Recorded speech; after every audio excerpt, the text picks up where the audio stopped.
اچھا بابا، میں آج کے بعد ٹائم پر آ جایا کروں گا، آج غلطی ہو گئی۔ اچھا آپ چائے بنا کر لاؤ، جلدی کرو۔ اچھا ٹھیک ہے، آپ چینج کر لیں، میں چائے بناتی ہوں۔ پھر سلمان واش روم میں چلے گئے اور میں نے کچن میں اللہ کا لاکھ لاکھ شکر ادا کیا کہ آج ہم بچ گئے۔ نشا جلدی سے چائے لے آؤ۔ آ رہی ہوں۔ چائے پی کر وہ عثمان سے باتیں کرنے لگی اور میں کچن میں برتن دھونے لگی۔ اچانک دروازہ نوک کرنے کی آواز آئی۔ اس وقت کون ہو سکتا ہے؟ مجھے معلوم تھا کہ سلمان گھر میں ہے۔ میرا ڈر اور خوف جاتا رہا تھا تو میں نے پوچھے بغیر ہی دروازہ کھول دیا۔ سامنے دیکھا تو سلمان کھڑے تھے۔ سلمان آپ؟ ہاں میں۔ حد کرتی ہو، کب سے دروازہ کھٹکھٹا رہا تھا، موسم کس قدر خراب ہے، اور تم فون بھی نہیں اٹھا رہی تھی اپنا۔ کہاں فون رکھا ہے؟ سوچ سوچ کر میں پاگل ہو رہا تھا کہ پتہ نہیں کیوں تمہارا نمبر بند ہے، پتہ نہیں کیسے کیسے خیال آ رہے تھے مجھے۔ اور عثمان کہاں ہے؟ سو رہا ہے کیا؟ اور تم ایسے بت بنی مجھے کیوں دیکھ رہی ہو؟ کہاں ہے عثمان؟ آپ یہاں ہیں تو اندر کون ہے بالکل آپ جیسا؟ کیا بکواس کر رہی ہو؟ ہاں ابھی تو آپ اندر تھے، عثمان کے ساتھ کھیل رہے تھے، آپ نے چائے بھی پی۔ ہٹو میں دیکھتا ہوں۔ اندر جا کر دیکھا تو عثمان سو رہا تھا اور اکیلا تھا، کمرے میں کوئی بھی نہ تھا۔ میں حیران تھی کہ وہ کدھر چلا گیا۔ سلمان نے مجھے کہا، یہاں تو کوئی بھی نہیں ہے، عثمان بھی سو رہا ہے۔ تم تھوڑی کم خوفناک فلمیں دیکھا کرو، تمہارا دماغ خراب ہو گیا ہے لگتا ہے۔ یہاں کوئی بھی نہیں ہے، اگر ہوتا تو مجھے نظر آتا نا۔ مجھے تو اپنی بے بسی پر رونا آ گیا۔ سلمان نے کہا، مجھے یقین ہے تم پر، مگر کوئی ہوتا تو مجھے نظر آتا نا یار۔ اتنے میں میری نظر کمرے میں موجود ٹیبل پر رکھی جیولری باکس پر پڑی، جس کے نیچے کاغذ پڑا تھا۔ میں نے اسے اٹھایا تو سلمان نے مجھ سے لے لیا اور کہا، یہ کیا ہے؟ پتہ نہیں، کس نے رکھا ہے یہ؟ مجھے کیا پتا، میں تو ابھی دیکھ رہی ہوں۔ اچھا میں پڑھتا ہوں، دیکھتا ہوں کیا ہے اس میں۔ انہوں نے اس تحریر کو پڑھنا شروع کیا۔ السلام علیکم، میں جانتا ہوں کہ میری وجہ سے آپ میں پریشانی پیدا ہو گئی ہے۔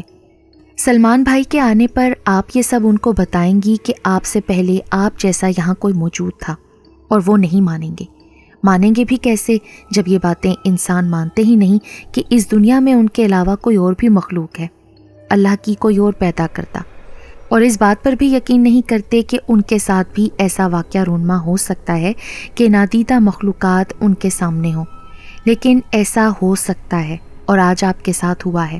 میں اسی لیے یہ تحریر چھوڑ کر جا رہا ہوں۔ آپ سے معافی چاہتا ہوں کہ سلمان بھائی کا روپ لے کر آیا ہوں، اگر کسی اور کا روپ لے کر آتا تو آپ اندر نہ آنے دیتی، اور مجھے آپ کی حفاظت کرنی تھی کہ جب تک سلمان بھائی واپس نہ آ جائیں اندر ہی رہوں۔ اب وہ آ گئے ہیں تو میں واپس جا رہا ہوں۔ اب میں آپ کو سلمان بھائی کے روپ میں آنے کی وجہ بتاتا ہوں۔ آج کی خوفناک رات اور اس میں ہونے والے حادثات ایک شیطانی چکر تھا۔ شیطانی طاقت رکھنے والے جنات جب ایسی راتوں کو باہر بھٹک رہے ہوتے ہیں تو وہ اپنے خطرناک منصوبوں کو کامیاب کرنے کے لیے کسی بھی انسان کو نقصان پہنچا سکتے ہیں۔ ایسا ہی آپ کے ساتھ ہوا۔ وہ بدبخت شیطان جن آپ کو نقصان پہنچا کر آپ کے 6 ماہ کے بیٹے عثمان کو اپنے ساتھ لے جانا چاہتا تھا۔ اسے عثمان جیسے بچے کی تلاش تھی جس کی آنکھیں سبز اور پرکشش ہوں۔ وہ اسے اپنے شیطان آقا کو دے کر مزید طاقتور بننا چاہتا تھا۔ اس نے اس گھر میں گھسنے کی کوشش کی، مگر قرآن پاک کمرے کے اندر موجود ہونے کی وجہ سے وہ داخل نہیں ہو سکا، تو آپ کو ڈرانے لگا کہ آپ عثمان کو لے کر گھر سے باہر نکلیں، اور وہ ان کاموں میں لگا ہوا تھا کہ میرا یہاں سے گزر ہوا۔ میں بھی جنات قبیلے سے ہوں اور وہ بھی مسلمان جنات قبیلے سے، اور میں قبیلے کے سردار کا بیٹا ہوں۔ میرا نام شہزادہ شرمان ہے۔ تبھی میں نے دیکھا کہ یہ بدبخت جسے بابا شہنشاہ جنات نے اس کے گھٹیا کالے عملیات کا پتہ لگنے سے قبیلے سے نکال دیا تھا، آپ کو پریشان کر رہا تھا اور عثمان پر نظر رکھے ہوئے تھا۔ مجھے جیسے ہی اس کے ارادوں کا علم ہوا تو میں اس کے سامنے آ گیا۔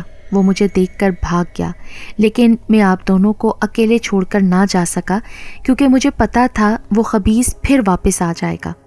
آپ بھی سلمان بھائی کی غیر موجودگی کی وجہ سے بہت پریشان اور ڈری ہوئی تھی، تو میں نے سلمان بھائی کا روپ لیا اور آپ کے گھر میں آ گیا۔ آپ کا بیٹا عثمان بہت پیارا بچہ ہے، اور واقعی اس کی آنکھیں کسی بھی عام آدمی جیسی نہیں ہیں۔ وہ کسی پرستان کے شہزادے جیسا لگتا تھا۔ میں یہاں پر اکثر آتا جاتا رہتا تھا. جب آپ لوگ یہ گھر دیکھنے آئے تب بھی میں یہاں ہی تھا. مجھے خوشی ہوئی کہ آپ لوگ یہاں رہنے آئے، اور ساتھ ہی دکھ کہ یہاں جو بھی آتا ہے 2-3 دن بعد ہی یہاں سے چلا جاتا ہے. جب آپ لوگ یہاں رہنے کے لیے آئے، میں نے آپ کے ساتھ ایک سبز آنکھوں والے خوبصورت بچے کو دیکھا تو پھر روزانہ یہاں آنے لگا اور عثمان کے ساتھ وقت گزارنے لگا. اس کی آنکھیں میرے چھوٹے بھائی جیسی ہیں. اسے دیکھتا ہی رہتا تھا میں. بہت ہی خوبصورت بچہ ہے اور اسے سلا کر ہی واپس جاتا تھا. میں نظر صرف عثمان ہی کو آتا تھا. چونکہ میرا بھائی اس دنیا میں نہیں ہے اس لیے اس کی یاد میں یہاں آ جاتا ہوں. اس بدبخت خبیث نے میرے بھائی کو مار دیا تھا اور اس کی آنکھیں اپنے شیطان آقا کے آگے پیش کر دی تھیں، لیکن میرے بابا نے اس کو اس کے ارادوں میں کامیاب ہونے نہ دیا اور اسے جنات قبیلے سے ہی نکال دیا.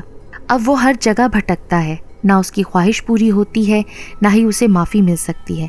یہ سزا اس کے لیے موت ہے کہ کوئی بھی اس کے قبیلے کا اس کی شکل تک دیکھنا نہیں چاہتا، کیونکہ اس نے 2 سال کے معصوم شہزادے کو مارا تھا. اب 50 سال بعد اسے عثمان ملا تھا تو اس نے پھر سے خطرناک عمل کو عملی جامہ پہنانے کے لیے آپ لوگوں تک رسائی حاصل کی، لیکن یہاں بھی میری وجہ سے وہ مات کھا گیا. آپ لوگ پریشان نہ ہوں، میرے ہوتے ہوئے کوئی بھی عثمان کو نقصان نہیں پہنچا سکتا. میں اس کے ساتھ ہوں.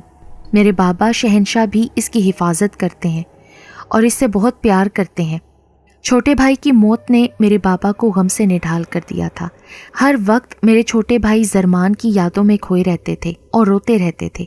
میرے بابا نے عثمان سے ملنے کی خواہش ظاہر کی، لیکن آپ کی اجازت کے بغیر ایسا نہیں کر سکتا تھا. آخر ہیں تو ہم جنات اور انسان ہم سے ڈرتے ہیں. اس کے ساتھ ہی میں آپ سے معافی چاہتا ہوں. اللہ حافظ. آپ کا ہمدرد جن زادہ شرمان. خط پڑھ کر ہم دونوں ایک دوسرے کو حیرت سے دیکھنے لگے کہ کیا ایسا بھی ہو سکتا ہے.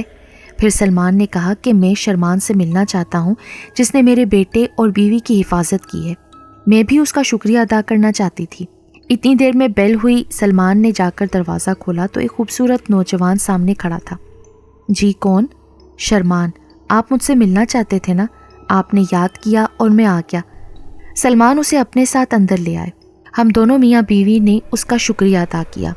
اتنی دیر میں عثمان اٹھا اور وہ رونے لگا. میں اس کو باہر لے کر آئی تو سلمان نے مجھ سے لیا اور وہ شرمان کو دیکھ کر خوش ہوا اور پھر ہلنے لگا. 6 ماہ کا بچہ شرمان کو دیکھ کر ایسے خوش ہو رہا تھا جیسے واقعی یہ اس کو جانتا ہے. شرمان نے کہا کہ اگر آپ دونوں کی اجازت ہو تو کیا میں آپ تینوں کو اپنی دنیا میں لے کر جا سکتا ہوں اپنے بابا سے عثمان کو ملانے کے لیے. سلمان نے اس کو اجازت دے دی. اس نے ہمیں آنکھیں بند کرنے کو کہا اور ساتھ ہی ہمارے ہاتھ پکڑ لیے. کچھ دیر بعد جب ہم نے آنکھیں کھولیں تو ہم ایک انتہائی خوبصورت جگہ پر موجود تھے. ایسا لگ رہا تھا جیسے ہم کسی طلسم میں آ گئے ہوں. ہر طرف رنگ برنگ پھول اور عجیب قسم کے درخت تھے. ہر طرف رونق تھی. ہم وہاں شہنشاہ جنات سے ملے، یعنی شرمان کے بابا سے. وہ ہمیں انسانی شکل میں ملے. انہوں نے وجہ یہ بتائی کہ ہمارا اصل روپ دیکھ کر کہیں آپ ڈر نہ جائیں. وہاں ہماری خوب آؤ بھگت کی گئی. ہمارا بہت خیال رکھا گیا.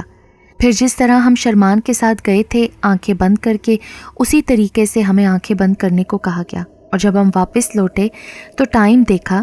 جب ہم گئے تھے تو 12 بجے تھے اور اب 12:10 ہو رہے تھے، یعنی صرف 10 منٹ وہاں رکے.